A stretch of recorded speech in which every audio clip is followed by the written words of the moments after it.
Paz do Senhor, meus irmãos, seja bem-vindo ao canal Lição em Resposta. Mais uma vez, estamos aqui para estudarmos mais um tema da lição da Escola Dominical. É um prazer ter você aqui conosco e nós já queremos agradecer a você por estar aqui cooperando com esse trabalho. E você que não é inscrito no canal, eu te peço que se inscreva, deixe o seu gostei no vídeo e também ative o sino de notificações para você receber as próximas atualizações. E os nossos irmãos que sempre deixam o seu gostei, o seu like, não é nem necessário fazer este apelo novamente. E aqui nós hoje vamos tratar de uma lição com um tema muito polêmico, algo que muitos ainda não entendem e também até mesmo cristãos não entendem do assunto, porém ele é um assunto bem aceito na comunidade evangélica. De um outro lado, por algumas religiões, ele não é bem-vindo e também, até mesmo no país de origem, também tem suas dúvidas. Nós vamos estudar a lição de número 5. Fique conosco, nós já vamos entrar na lição.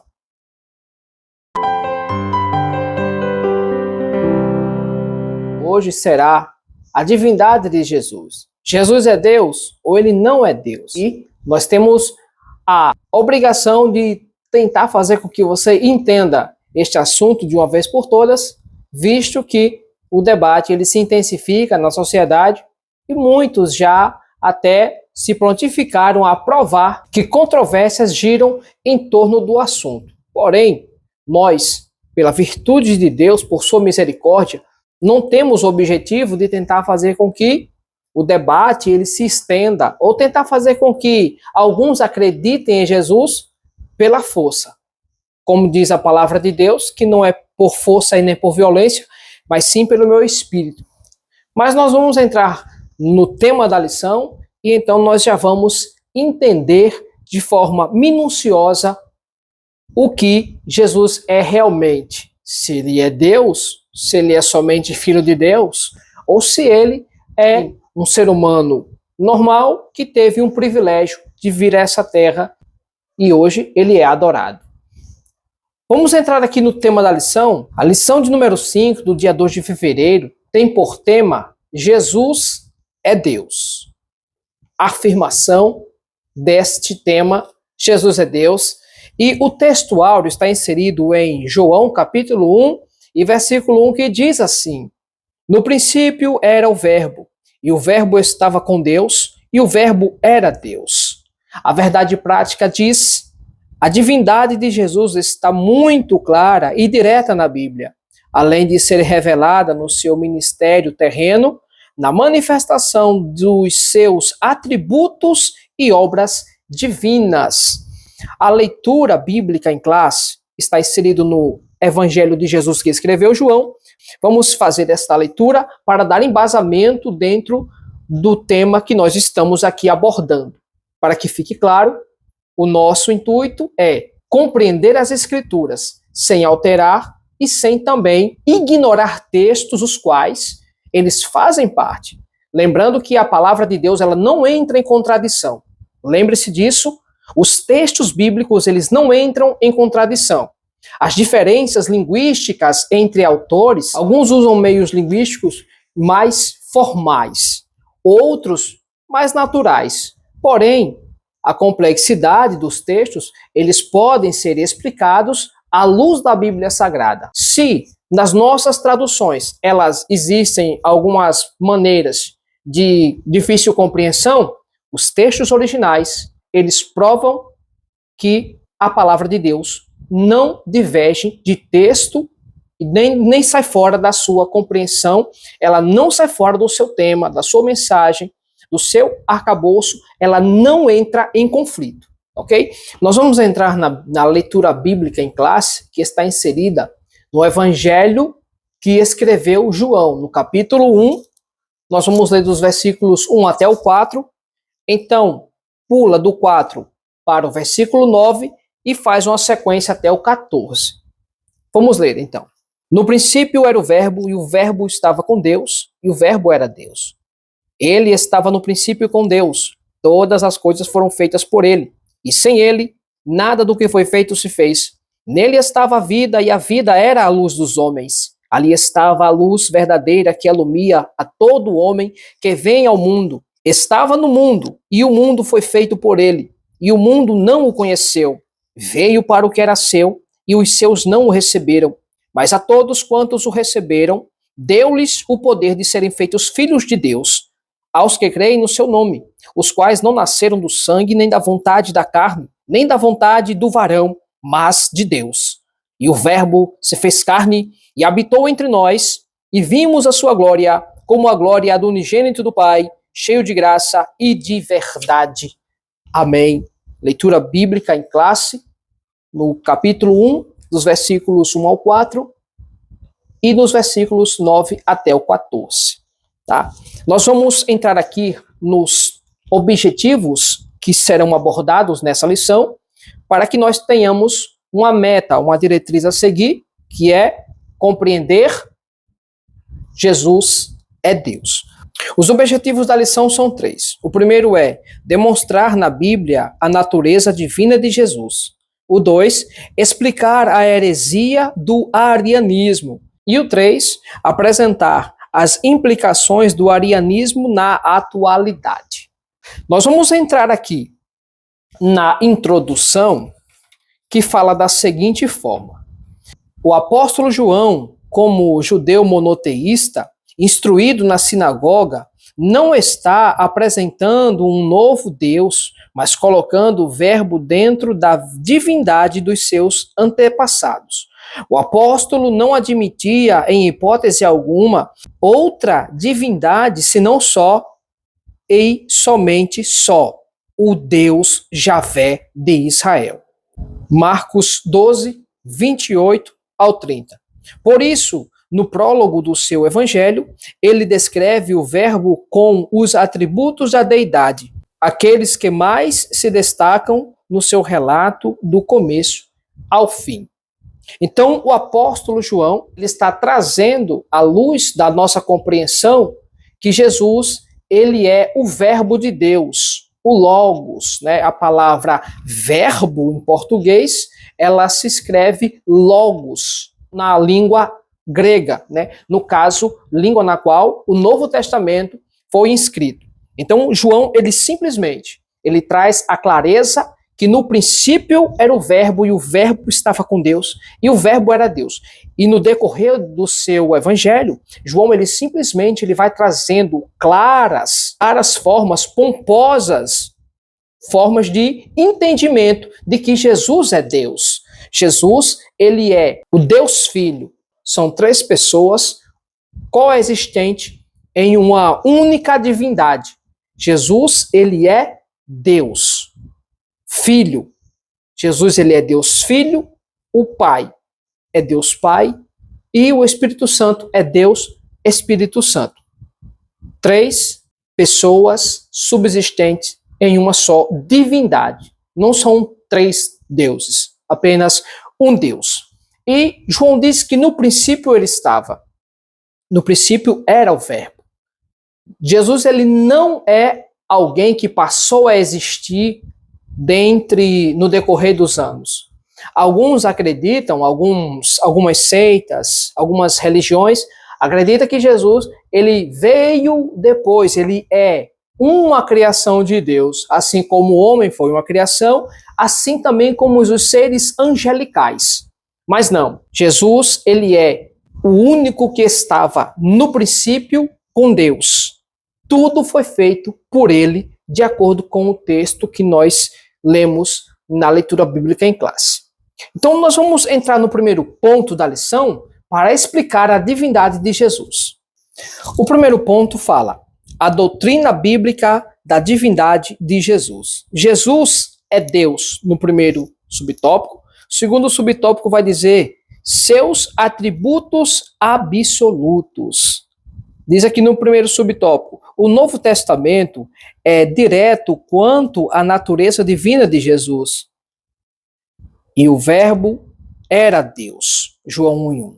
Ao que Tomé lhe respondeu, Senhor meu e Deus meu. Está escrito em João, capítulo 20, versículo 28.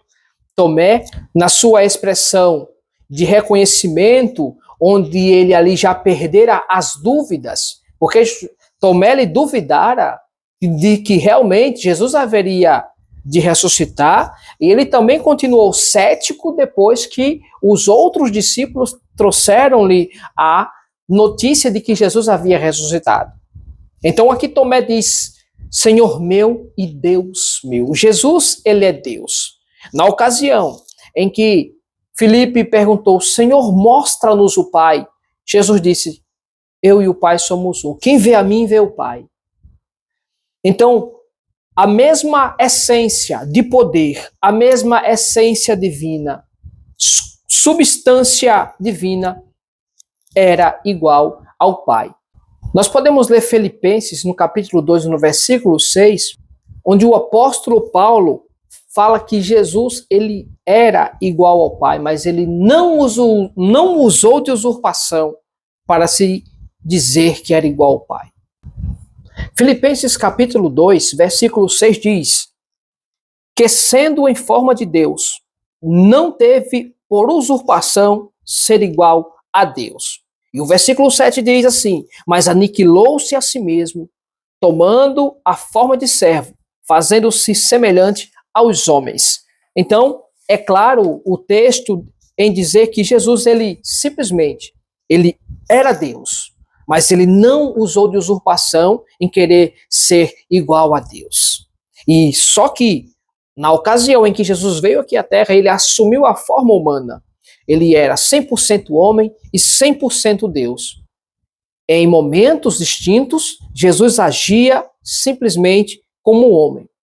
Nos momentos em que ele sentia fome, em que ele sentia cansaço, onde Jesus chorou, ele agia como homem. Mas nos momentos em fazer os milagres, Jesus, ele agiu como Deus. Ele falou que ele e o Pai eram uma única divindade em 3 pessoas: o Pai, o Filho e o Espírito Santo. Jesus, ele é Deus. Ele é o Filho de Deus, o Salvador, digno de honra, digno de adoração e de louvor. Jesus, ele é a encarnação de Deus, o Emanuel, o Deus conosco. Esta é a palavra-chave desta lição, Emanuel. Então, ele é Deus no meio de nós.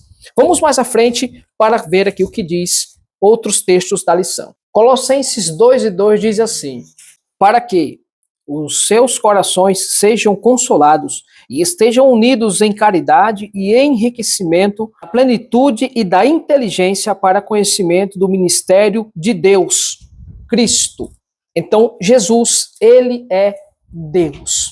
E nós temos esta confirmação não somente nesses textos, mas nós podemos avaliar vários e vários outros textos da Bíblia e comprovando que Jesus, ele realmente é Deus. Vamos entrar no subtópico 2, falando dos atributos. Os atributos são perfeições próprias da essência de Deus. Os atributos absolutos ou incomunicáveis são exclusivos da divindade, como onipotência, eternidade, onisciência e onipresença. A onipotência significa ter todo poder, ser todo poderoso. Jesus é onipotente. Em Mateus 28:18 fala isso. Em Efésios 1:21, você pode confirmar também. E Apocalipse capítulo 1, versículo 8, também vai mostrar todas essas afirmações. No princípio era o Verbo, João 1:1. Indica que ele já existia antes mesmo da criação com o Pai. A onipresença é o poder de estar em todos os lugares ao mesmo tempo. Jesus é onipresente. A onisciência é o conhecimento perfeito e absoluto que Deus possui de todas as coisas, de todos os eventos e de todas as circunstâncias por toda a eternidade passada e futura. Jesus possui esses atributos. Jesus, ele é Deus. Desde o início, ele participou da criação. Então, não temos como dizer, Jesus, ele existe quando chegam para nós e perguntam: Deus existe? Os céticos, os que se denominam ateus, eles perguntam para nós se Deus existe com base em quê? Muitos de nós, por muitos longos anos, usamos o termo existe, que Deus existe, mas Deus não existe. Dessa forma, eu estaria limitando Deus ao tempo, ao espaço, e Deus, ele não se limita a leis da física, ele não se limita ao tempo, ele não se limita à gravidade, nada. Deus, ele é. Desta forma, nós podemos já ver que os textos do Antigo Testamento, eles estavam bem elaborados. Quando Deus manda que Moisés vá até o Egito, Moisés pergunta: quem é Deus? E Deus diz: eu sou o que sou. Então essa expressão, ela vai além das épocas, ela vai além da física, ela vai além do tempo. Não se encaixa dizer Deus existe. Não se encaixa. Então, Deus é, porque ele é em todo o tempo. Aquele que é, não tem prazo de validade, aquele que é, não foi criado e nem tampouco deixará de existir. Aquele que é, jamais ele se limita a estas aplicações às quais eu acabei de falar. Não são cabíveis para Deus colocar a expressão, o verbo existir. Deus é. Jesus, ele disse que era também. No embate que Jesus teve com os fariseus, eles sabiam que a expressão eu sou se refere somente a Deus. E Jesus, ele usa a expressão eu sou naquela conversa onde Jesus, ele absolveu a mulher adúltera que foi pega no ato. A lei de Moisés dizia que era para apedrejar. E ao observar, Jesus, ele absolveu a mulher. Mas, de tudo, os religiosos queriam que Jesus a condenasse, certo? E Jesus, ele foi indagado todo o capítulo 8, Jesus faz um discurso a partir do versículo 12, uma discussão com os fariseus sobre essa questão da sua missão e também quem ele era. E Jesus, ele fala aqui no capítulo 8, no versículo 54, Jesus diz: se eu me glorifico a mim mesmo, a minha glória não é nada. Quem me glorifica é meu Pai, o qual dizeis que é vosso Deus. E vós não o conheceis, mas eu conheço, e se disser que não o conheço, serei mentiroso como vós. Mas conheço e guardo a sua palavra. Versículo 56, Abraão, vosso pai, exultou por ver o meu dia, e viu e alegrou-se. Disseram-lhe, pois, os judeus: ainda não tens 50 anos, e viste Abraão? Disse-lhes Jesus: em verdade vos digo, que antes que Abraão existisse, eu sou. Jesus, ele não usa a expressão eu já existia, porque a expressão existir está condicionada ao tempo, ao prazo de validade, às leis da física, e Jesus, ele não se aplica a nada disso. Jesus, ele é tudo o que é. Somente Deus pode ter esta qualificação, somente Deus, ele pode dizer eu sou. Não se prende a nada. Quem é, ele não teve dia de nascimento, ele não tem prazo de validade e ele não está condicionado às leis temporais, físicas, terrestres, lunares, planetárias, seja de qualquer espécie de tempo.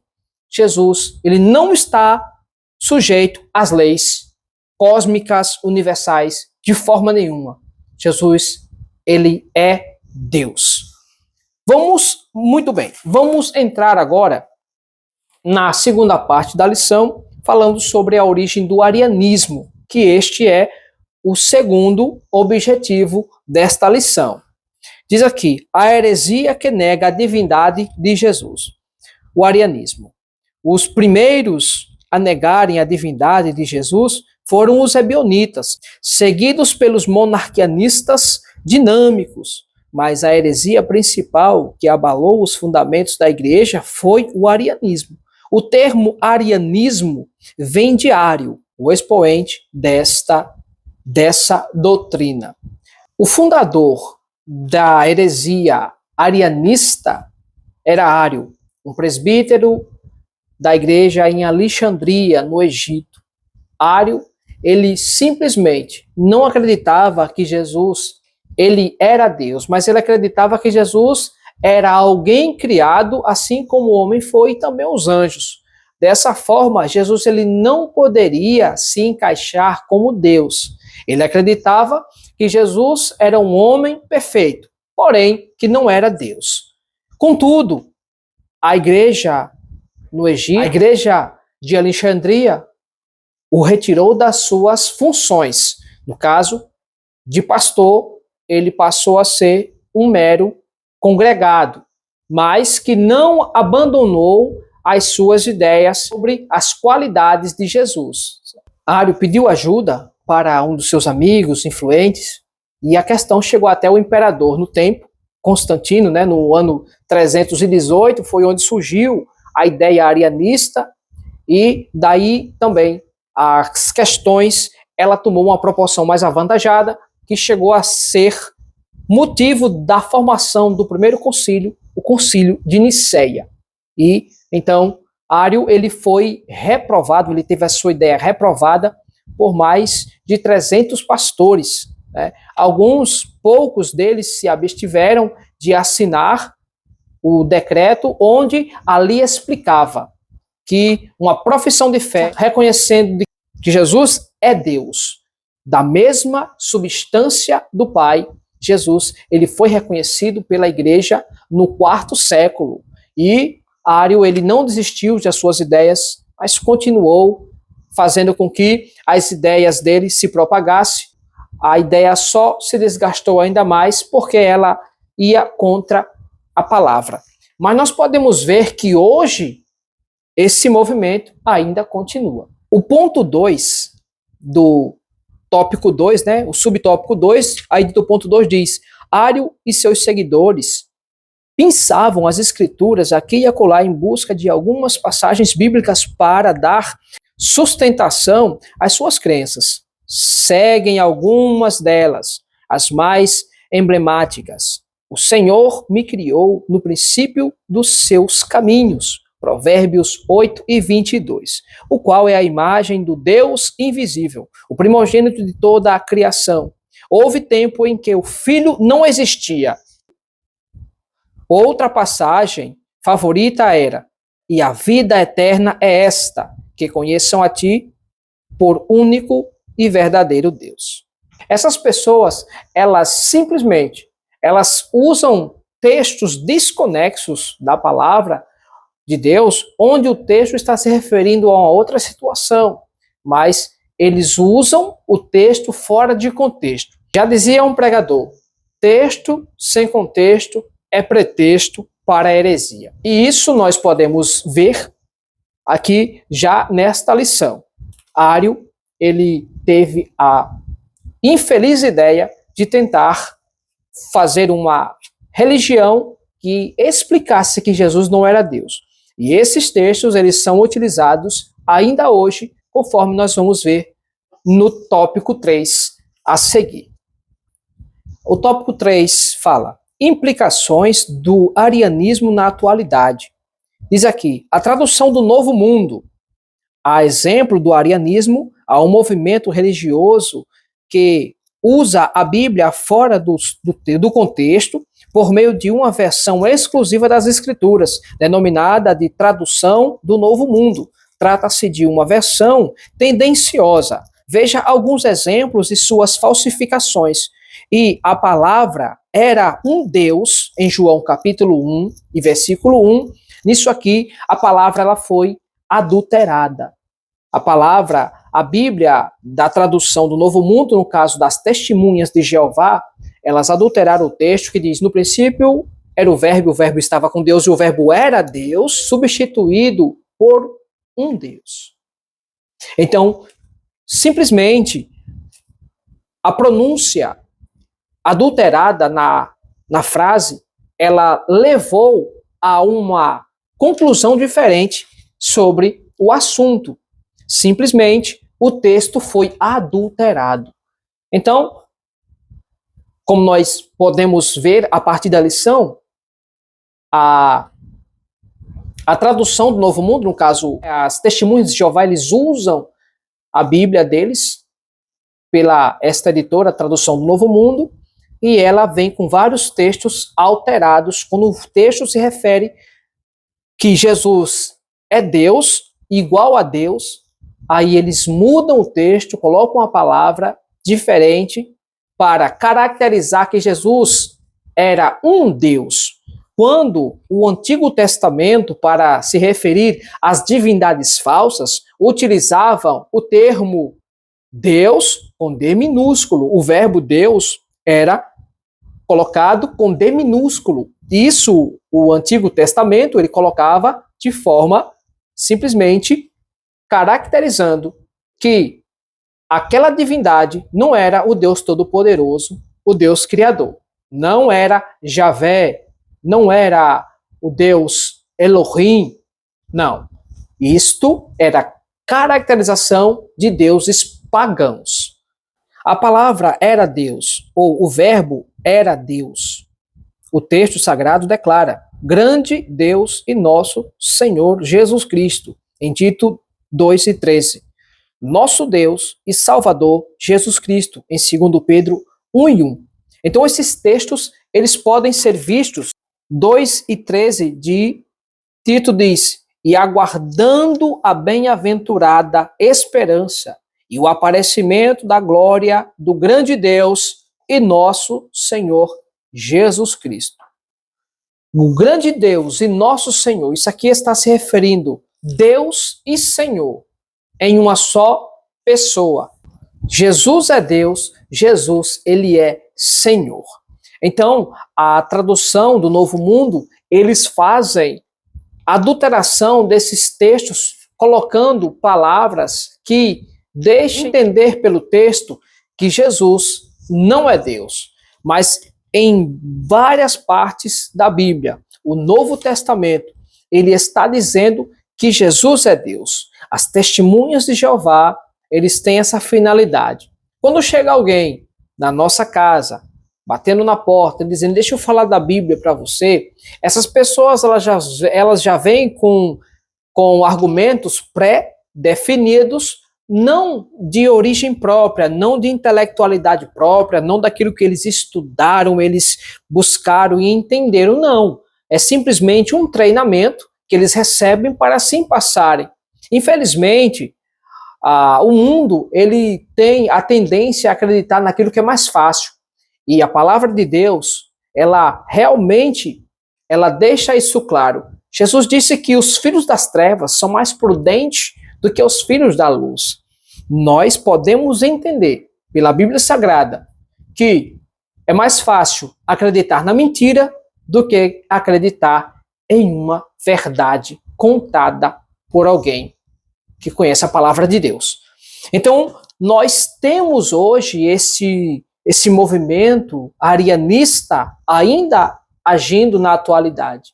E essas pessoas, elas têm entrado em casas dos nossos irmãos e têm também conseguido fazer com que alguns se desviem do caminho ou fiquem confusos quanto à fé. Mas, se alguém chegar na sua casa pedindo para ler a Bíblia com você, com o intuito de tentar fazer você sair do caminho, ou com o intuito de contenda, de fazer dissensões, como Paulo diz, que sei que alguns que vos perturbam, João, ele deixa claro que com esses, nem com mais. Infelizmente, essas pessoas, elas não têm um interesse em nos ajudar, mas as suas versões bíblicas, elas são adulteradas e têm, sim, um fermento ali que vai fazer com que muitos deem ouvidos e se desviem do caminho da verdade, acreditando que Jesus não é Deus. Jesus, ele é o Salvador, ele é Deus, ele tem a mesma essência e poder.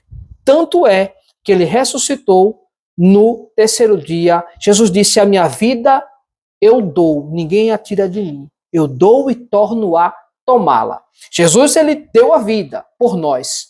Jesus só morreu porque os nossos pecados, eles caíram em cima de Jesus. Mas Jesus, ele não poderia morrer sem os pecados de alguém. Jesus, por ele próprio, ele não iria morrer. A morte não teria poder sobre ele porque ele nunca pecou. Sabe de uma coisa? Entenda. Jesus, ele sendo Deus, ele esvaziou-se. Mas mesmo assim, ele não poderia morrer porque ele não pecou. A morte só tem poder sobre mim e você porque nós pecamos. Mas Jesus, ele não poderia morrer. Então, em sacrifício vivo, ele se fez sacrifício por nós.